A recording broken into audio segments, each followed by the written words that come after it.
These obviously are the top stories.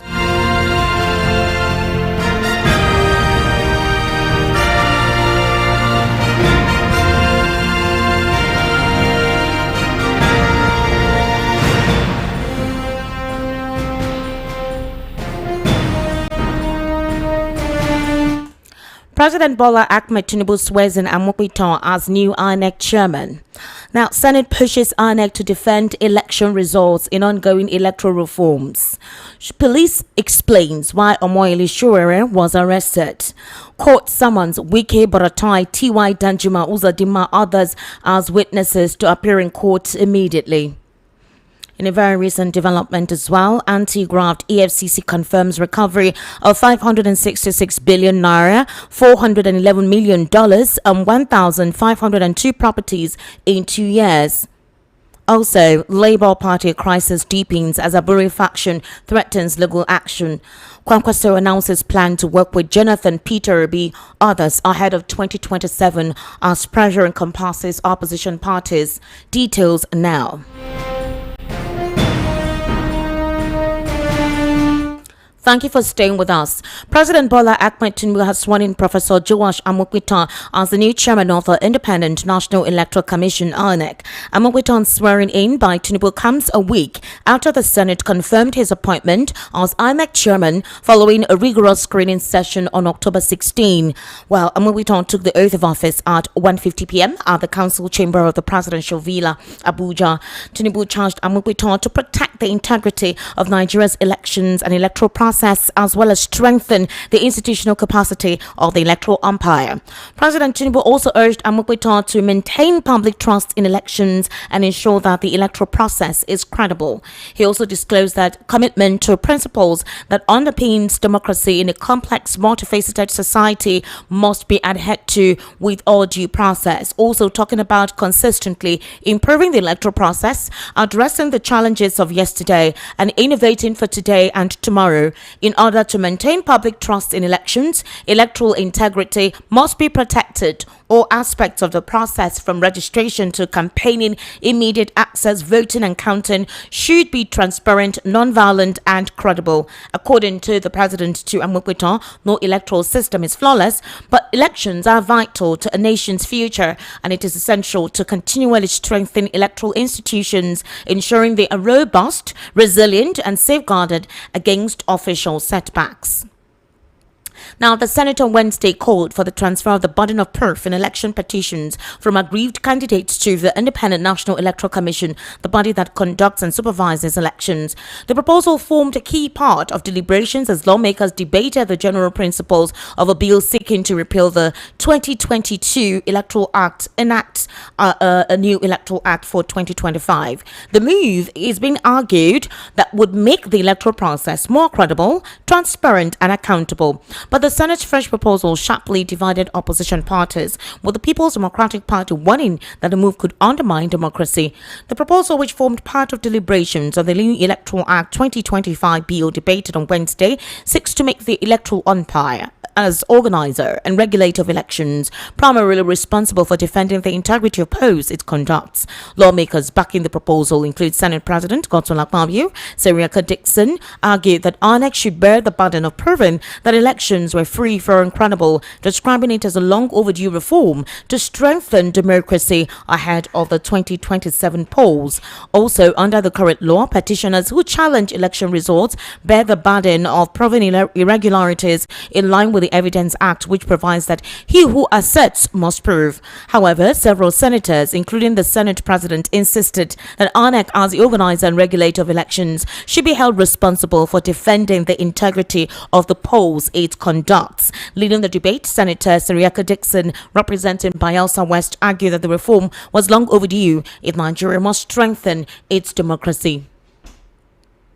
Now, the Nigerian police force today explained why activist Omoyele Sowore was arrested. The Force Public Relations Officer Benjamin Hundeyi said Showore's arrest was to ensure fairness in the prosecution of those involved in Monday's #Free Nnamdi Kanu Now protest in Abuja. Hundeyi, however, disclosed recently that it was quite imperative for fairness to be adjudged to. He said, according to him, and I quote, "If we move from there to charge some people to court and leave the person who led them to commit that act more like their leader, the elite protester who told them and took them into the restricted area, that would not be fair." And that's why, in the spirit of fair play and to ensure that justice is served, Omoyele Sowore was arrested today.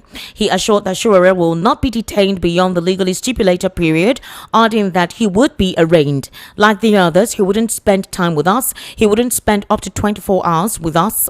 Once we wrap up the charges, he's going to be prosecuted. In fact, if everything goes right, our plan is to ensure that he is prosecuted today. He goes to court today. End quote.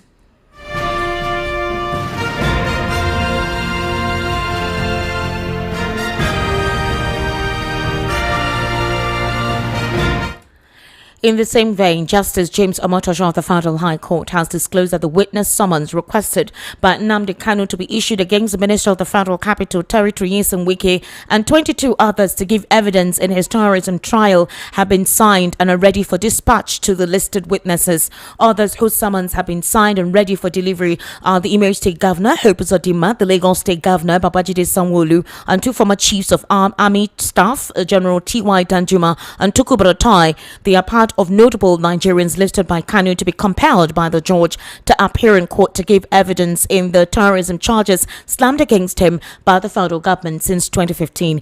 I have joining me via the telephone Madam Pinto. She was in court live today with Nnamdi Kanu while his case was supposed to commence fully tomorrow. And we want to understand the reason why Nnamdi Kanu discharged his lawyers, why he's the one preparing himself, rather presenting his case himself. Also, why the court did not grant him the stipulated 3 months he requested for to prepare for the case. Instead, the court said 6 days he must be done with this case, and it has started counting since yesterday.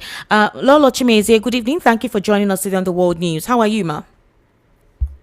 I'm good, Esther. And you? I am fine. Thank you so much, ma. I saw you today in court with Mazi Nnamdi Kanu, and I could tell that you've been following the case all the while since you went to Abuja. Can you describe the scenario? Why were his legal team discharged? Because this is a very sensitive period. He's being asked to present his defense, and then all of his legal practitioners, all of his lawyers, 8 of them discharged, minus a lawyer and the brother who is still within the DSS custody. What exactly is the problem? Now, I think there is nothing to defend, actually. They were hoping on the no case submission, which was not allowed by the judge. So I think it is a very smart move by Nnamdi Kanu to actually choose to defend himself at this point in time, because as lawyers, they are bounded to obey certain laws. As lawyers, there are certain things you cannot do. But as a person, like from when the defendants, when the prosecutors try to challenge certain requests in Nnamdi Kanu made, the judge automatically told them that as an individual he can do it. So I think there are some leverages Nnamdi Kanu has in defending himself, and I think he believes that his counsels has exhausted all they could do. Now, from my understanding about the whole thing, it's as if they've written the judgment already. So, probably now the hold on, ma, hold on. We spoke with Omoyele Showore's lawyer today. Immediately after we saw the video where he hugged Nnamdi Kanu and greeted him. Immediately after he stepped out of the court, he was immediately summoned by the Commissioner of Police in Abuja, asked to enter the vehicle for questioning. The police have explained the reason why he was arrested, and they intend to make sure that the process is accelerated. But here is the thing. He said something that the judge in Abuja, the Federal High Court judge, said that the legal team of Nnamdi Kanu, why were they defended him, considering that his trial was terrorism related? And that he's been summoned by the LSP something. I think they're a legal committee that investigates any kind of irregularities conducted by the senior advocates of Nigeria or the legal luminaries. And so, being the fact that they have to face that petition, it was ideal for them to withdraw. Nnamdi Kanu was like, let it not be that you are disbarred or your certification is taken away from you. Go attend your case. Because don't you understand how sensitive at this time that he would discharge his lawyers? We know it's not the first time. So that's what Omoyele Showore's lawyer told us today during the World News at 12. So are you aware of this information? Yes, I think the late counsel mentioned something like that, that they were served from somewhere and they couldn't continue. I think I had something like that, but I think it's not really that. I think largely is Nnamdi Kanu wanted to, defend himself. Otherwise, even if they were meant to face one panel or the other, Nnamdi Kanu could easily appoint that person he wanted. Like he told the judge that for now he wants to defend himself, but in future, if need be, that he will engage another lawyer that he will do so. So I think it's a smart move. In future, when he's just giving 6 days with all the notable list of prominent persons he invited as witnesses in court. In future could be Monday, in future could be Tuesday. That was actually what he said. I think the whole trial thing is just a mere formality. They want to judge the guy. The judgment, in my own opinion, this is my own personal opinion, has been written because even from the way the judge was acting, whatever the man Nnamdi Kanu made, he said no. He was just being cruel about it. I have some cases in court. I have some cases I'm handling in court. I mean, when need be that you make some requests, the judge will oblige you. After all, Nnamdi Kanu is the one that is in detention, not the judge. It doesn't take anything. If Nnamdi Kanu says, I want to defend myself, in fact, the judge should know that at this point in time, he needs time to prepare himself. Ordinarily, without him requesting, the judge should know that he needs time to prepare himself. And then Nnamdi Kanu was, somebody listed over 20 witnesses, and you're giving him 6 days. Call all these witnesses, prepare his witnesses, and cross-examine his witnesses, and the way the judge was being adamant about all his pleas. In fact, the only plea he accepted was when he said, yesterday he wasn't given enough time, to go through his papers and to prepare himself properly, that he would like the trial to be shifted tomorrow. The judge obliged him, but said something. He said, your defense has started today. So even today counts, even though he didn't even quite open up his defense today, but it has started counting. So they gave him 6 days. He was given 6 days to go about his defense, and the judge is saying that his defense trial has commenced from today, even if cross-examination did not take place. So in other words, he has 5 more days, because according to what you're saying now, the case is counting. Even when he has also put up his defense, that his defense days has started counting from today. And Nnamdi Kanu made quite some interesting observations, which was adamant. This case is so funny that this case, Nnamdi Kanu has been discharged and acquitted by an appeal court. Remember, this is a high court. Yes. That is lower than an appeal court. Yes. And now, after an appeal court, after judgment from an appeal court, he was decided and acquitted, and not a high court is not trying. And the question Nnamdi Kanu asks, which is a very important question that I want everybody listening to me this night to ponder on. Nnamdi said, my Lord, if the lawyers and the judges cannot obey the judgment of an appeal court, how are we sure that this one, if you release the judgment, it will be obeyed? You get it? Yeah. If a court has acquitted someone and the federal government, in their wisdom, still kept him in detention, open up, and still detaining, and also went to another court to start trying him, standing on an existing judgment. Now, what is the guarantee that after this court process, I don't know, Nnamdi Kanu was he has spent, this is close to 5 years, he has been detained. He has gone through court. He has been acquitted. I think the Supreme Court also upheld the judgment of the appeal court. Yes. And now a lower court, and they were even asked to pay him 500 million naira in damages. Asked him to ask that he be taken back to Kenya. Exactly. Now, a lower court is now trying him. Now they can ask a question. What is the guarantee since the courts can disobey each other? Since a higher court can deliver a judgment and the lower court will start to try, the federal government in their wisdom will start to try it. So what is the guarantee that this, even when you give your judgment, it will be obeyed?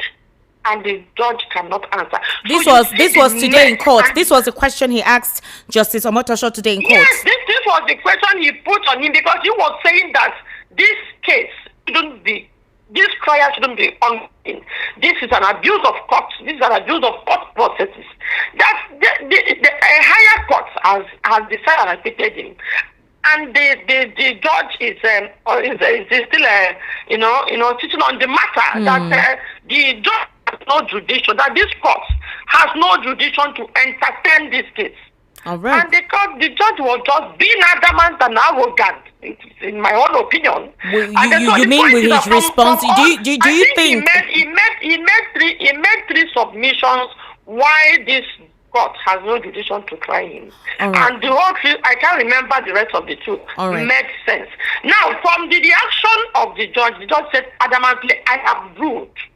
Nnamdi Kanu cited so many examples of court judgments that prohibited this judge, from entertaining this case. And the judge simply looked all of us in the face and said, I have ruled. Interesting. So that is to show you how the judicial system has downgraded. And with this, there is no hope for us. Remember, they said the court is the last hope of the common man. In other words, the common man has no hope. All right, Lolo Cheme, the thing is, are you going to be in Abuja all through this trial process? From today, he's coming to court tomorrow. Would you be there all through this trial process? You'll be there tomorrow. Be there, yes. They've already, yes, by his grace, I might be there, but I don't see myself staying in Abuja up to next week. Okay, no problem. Because there is nothing to witness, actually, because if you are there, I was moved. Let's go straight up to this. Why would Nnamdi Kanu discharge his lawyers at a critical time when he needs them now that he has opened his defense? What implication would this have on his case? Yeah, the first question, I cannot answer the first question because it's only Nnamdi Kanu can answer that. He is the one in the position to know the reason why he decided to discharge his lawyers. For the second question, I think is treading a mode. It's easy. You can also give your case. It's allowed under our law. Okay. For you to represent yourself in court. You have the capacity to deliver. But there are technical issues that you may not even be able to understand when it's going on. When they're about tendering documents, when they are doing certain things, how you go about it, you may not even know. There are documents, there are procedures for you to tender it. There are steps you need to take before a document are tendered or evidence are tendered. So there are things, there are technical issues you may not be able to even do. No, there are things you need not say. There are things there are ways you need to say. There are documents you need not tender or the way you tender it. How we will go around it, I don't know. It's only him that can determine that. That's why I said, don't you consider this very suspicious? Because I heard that his legal team were summoned before a disciplinary committee or panel, and they need to appear before it. Omayele Showore's lawyer told us earlier today that one of the reasons why the lawyers can no longer present or rather defend him is that they were wondering why those kind of lawyers will be defending him concerning the kind of case he's up with.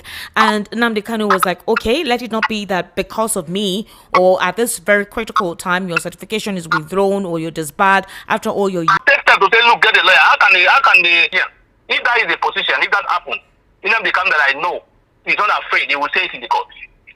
I don't want to go by that statement you just said. I didn't hear the lawyer say so. I hope he will not come back and start interpreting and say, no, I didn't say that. I was misquoted. That'll be the case. Nnamdi Kanu wants to say it by himself. He thinks, and like I said, it's very dangerous. The court has there are technical issues that you will not even understand. It's not about you saying everything in your mind and pointing them out. You may even be opening yourself more. You will not know. You are thinking you are giving all the facts before the court, or you are saying everything before the court. It's a very dangerous trend. He may not be able to navigate it.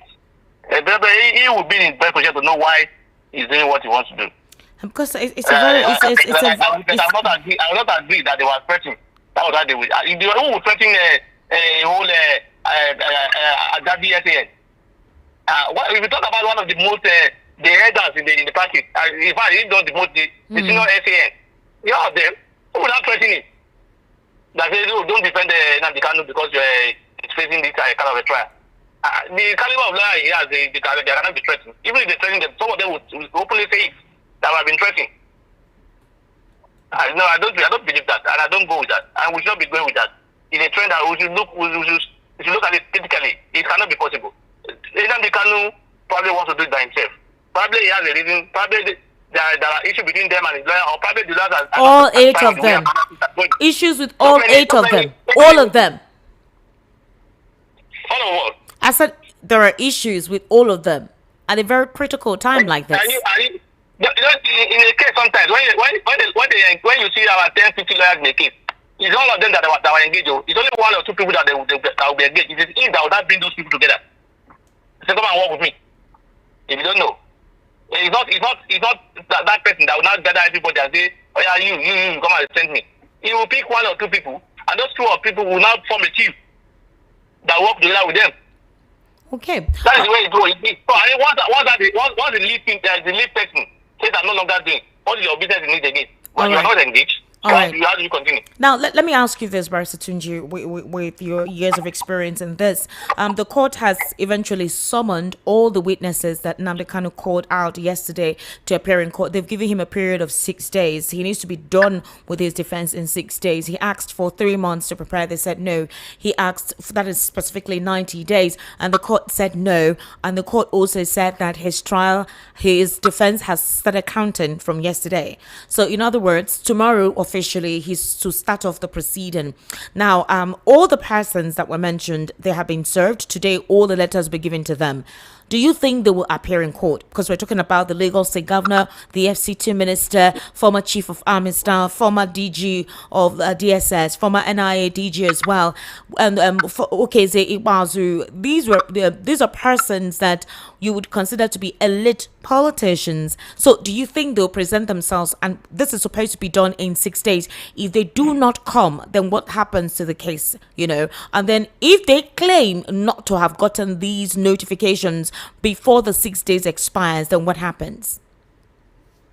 So if really they've been tasked with a court summon to come and give evidence before the court, they have a duty to come before the court to testify. They are no longer a witness to Nnamdi Kanu. They are court witness, even though it was requested by what's it called, Nnamdi Kanu. But if they have been summoned by the court through the subpoena from the court, which I'm not too sure of how the process adopted by Nnamdi Kanu, whether it's through subpoena or whatever, or he actually wants them to come on his own. If it's the court that is inviting them and they've been served with the subpoena, if they fail to come, that will be contempt of court. So, and then they can be charged for contempt. I'm also not too sure whether a sitting governor can be compelled to come and give evidence in court. I'm not sure whether the immunity clause applies to him. This is a new scenario that should be tested. But like I said, if they fail to come, it could be a ground for contempt. That's all, and nothing more. Just grounds for contempt and nothing more. So these persons are supposed to be his witnesses. My question is, how do these persons apply to his case? For example, the governor of Lagos State, the governor of Imo State, the FCT Minister, Wike, the former Abia State Governor, Okeze Iwazu, the former DG of NIA, the former Chief of Army Staff, Buratai. These are very key factors. Former Attorney General of the Federation, Malami. These are all the persons that will be served and more. So my question is, can you help us describe in clear terms how these individuals affect his case? What are they there to represent in terms of him calling them out as his witnesses? Yes, I wouldn't know. If they can't know the reason why he's fighting them, he will tell them what he wants them to come and say in court, in the letter that will be sent to them, come and give evidence regarding this and that. They will tell them, and then that will part of the summon that will be sent to them. I've not seen the summon. I'm not part of the people that have been summoned, so I wouldn't know what the summon contains. So I think it's dangerous for him because a lot of these people will not come, and it will affect his case if they don't come. And if they don't come, it will affect his case.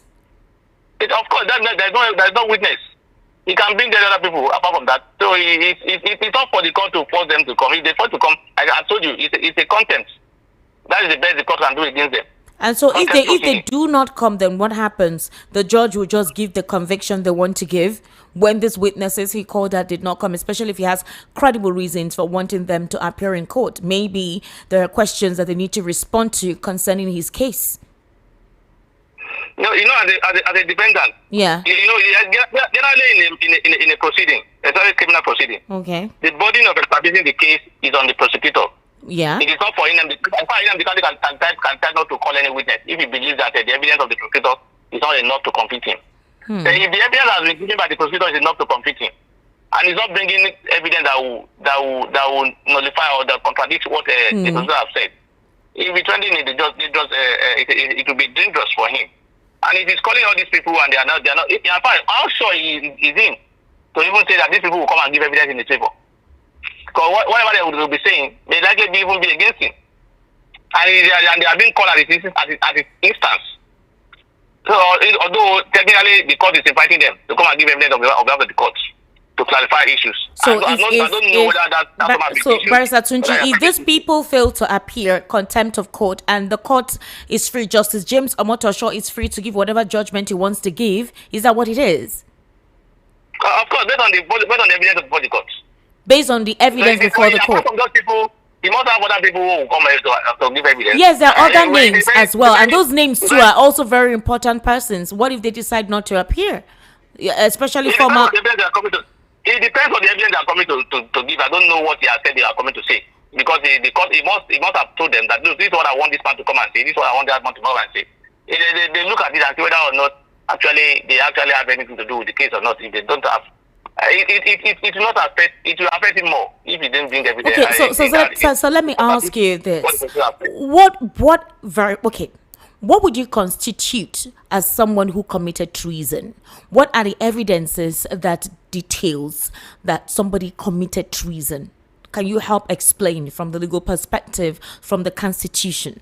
What is a treasonable felony? What would somebody do for you to term the person someone who has committed treason? In a simple language, the attempt to overthrow the government. Overthrow the government. What did you say? You said an attempt to overthrow the government. Yes. What are the different means of trying to overthrow a government? Or doing things that is likely to cause what's it called? Change of government. So has Nnamdi Kanu done anything to change the government, take over the government? The matter is in court. It's not within my mouth to say that now. The matter is in court, and I wasn't in the court when they were giving evidence. The evidence has been given before the court, and the court will look at it or not. Most of the evidence presented by the prosecuting counsel were basically narratives, video, audio tapes. The matter is still pending before the court. I cannot go into that. Obviously, I know that. Okay. I cannot. Let's the court to determine whether or not the evidence are enough or they are not enough. Okay. For us. So let's wait. All right, Barrister Tunji. So the INEC chairman has actually vowed to deliver credible, free and fair elections across Nigeria. He took an oath of office today at the council chamber, and the president actually told him that we need credible elections. We need elections that represents the general interest of Nigerians, and Amokutan promised to deliver credible, free and fair elections across Nigeria. But Nigerians don't trust what he said. They're afraid that he was appointed by the president. That's one. Two, there were certain questions that he was asked that they expected him to respond to. And three, concerning what happened in 2023, because he was asked about that, he said he was going to audit it. But some of the senators said there is no need to start going back to do all of that. So the election that will be conducted or overseen by Amokwiton will be the Anambra governorship elections coming up next month. That will be a major determinant to disclose or display Amokwiton's readiness and having to supposedly change the narrative about INEC in conducting free and fair elections. What would you say about Amokwiton and the little space of time he has to ensure that Anambra elections will be an example of how the 2027 elections would be? Esther, I cannot judge this man for now because I've not seen his workings. I only hear about it when he was named as the INEC, what's it called? When he was nominated as INEC chairman. Okay. And people, even though I don't believe that when people say he's a man of integrity, he's a man of honor, no, the integrity can only be determined when you have been tested. He has not been tested in here now. Where it's coming from is different from where it's going now. Where it's coming from is coming from university, where nobody will offer 1 billion naira. Nobody will offer 500 million. Nobody will tempt him with anything. No, there won't be any pressure. Much pressure that will be there. It's not there. He's going to a place where there will be much pressure, where there are certain things he cannot even resist. So I will not go and say, I based on what they say that he is, he will succeed, he will not succeed. Let's wait and see what he will do. And I will not use Anambra's election or which election to judge his performance. Oh, you will not use it? INEC job is not one-man job. It's not a man job. It's not a man job that only within his power, within his power. There is an institution of it. There is a system.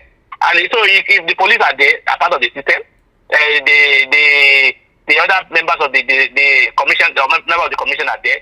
So it's not, we cannot put everything on his head and say it is him coming. In fact, it may not even be there, and the election will go on without him. So I will not use this to judge him. When he starts working and he's taking certain steps that is inimical to the progress of the NEC, then we can start comparing and say, look, just like what happened in the last election, where we are told there's a glitch. So if we are seeing similar things in that regard that under his control, we can be worried. But for now, I'm not going to say it's a man that will do well, it's a man that will not do well. I'm not going to say they say it's a man of integrity. Your integrity can only, the pastor said it. It has not been tested to an extent. Where it's coming from, like I said earlier, the place where there's no money. This is where there's money. This is where we do respect. I'm not sure. This is a place where trillions of naira or billions of naira will be under his control. Yeah. And there will be a lot of influence, and people will be dangling a lot of money for him. So whether or not he can withstand it, it's a matter of time. Let's give him the benefit of that. But I know that in Nigeria, since he's been appointed by the president, I just want to advise him that he should not allow loyalty to be with the president. He should not be standing on the mandate of the president.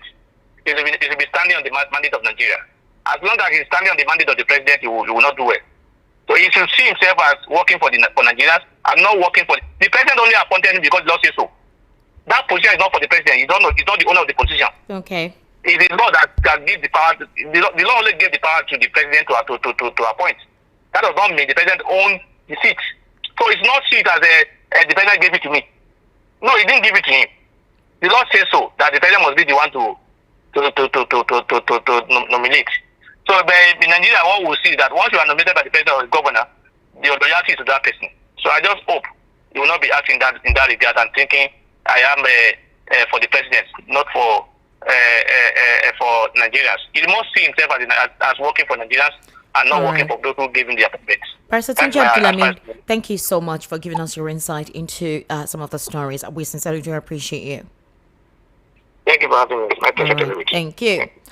Now, still in the world news, at 6, the Julius Aburi-led faction of the Labour Party has threatened legal action against the interim national chairman of the party, Senator Nnamdi Usman, and 2 of her aides over what it described as repeated attacks on the judiciary and the Independent National Electoral Commission. In a statement issued in Abuja today, the National Publicity Secretary of the Aburi camp, Obiora Ifo, accused Usman's faction of arrogating to themselves powers that they do not possess. Senator Usman, through her media aide, had earlier called for the arrest of Abure and the acting INEC chairman, Mrs. May Agbamuche Mbu, accusing them of conspiring to subvert justice in the ongoing leadership tussle within the party. Reacting, Ifo described the allegation as baseless, politically motivated, stressing that the judiciary must be protected from undue attacks. The Abure faction revealed that its legal team had been instructed to take up the matter if Usman's camp fails to retract its statement. He further stressed that the actions of Usman's camp amounted to Kwankwaso bringing the judiciary into disrepute, condemning what it described as reckless statements. The Abure-led faction said political grievances must be addressed within the confines of the law. Now, the presidential candidate of the New Nigeria People's Party in the 2023 general elections, Senator Rabiu Musa Kwankwaso, has declared that his party is open to alliances with other political forces ahead of the general elections. Kwankwaso, who recently marked his 69th birthday, described the 2027 contest as one that would be tough and said NNPP was prepared to partner with any party, including the APC, provided the terms favor the welfare of the people and his party's nationwide structure. Speaking during an interview with BBC Hausa, the former governor of Kano State stressed that any proposed merger or alliance must spell out clear benefits for the New Nigeria People's Party. The NNPP leader made the remarks while receiving Buhari Bakwana, a former political advisor to the ex-governor Abdullahi Ganduje, alongside APC members from Kano's 44 local government areas at his Miller Road residence in Kano. President Bola Ahmed Tinubu has in recent times described Kwankwaso as a friend and ally within the progressive fold after the two men reportedly held a series of private meetings over the past 2 years. However, Kwankwaso maintained that his decision on political alliances would depend solely on shared ideals, including the ADC or any other political party that deems it fit to actually be part of his cause in representation.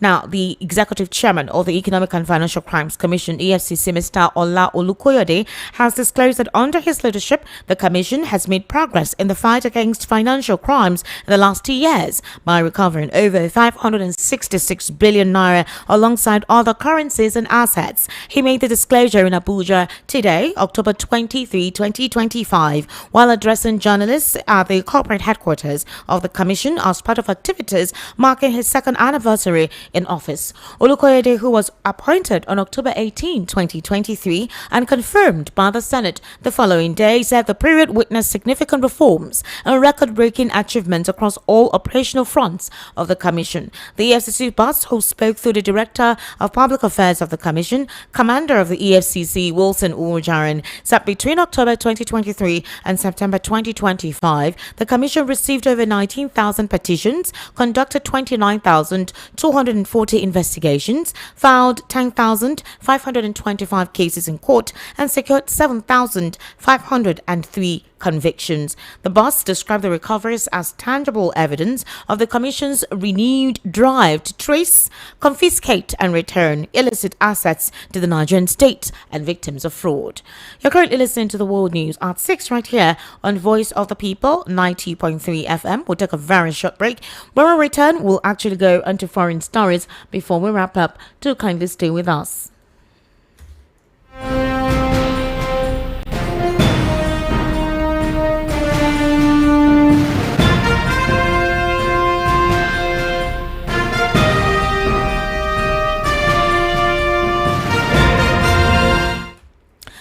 Under stories outside the shores of Nigeria, Ukraine's president has urged the European Union to back a plan to release billions of euros in frozen Russian cash to help fund the country's defense. As EU leaders met in Brussels, Volodymyr Zelensky said he hoped they would make a positive decision about using 140 billion euros, which is about 122 billion pounds in Russian assets currently held in a Belgian clearinghouse.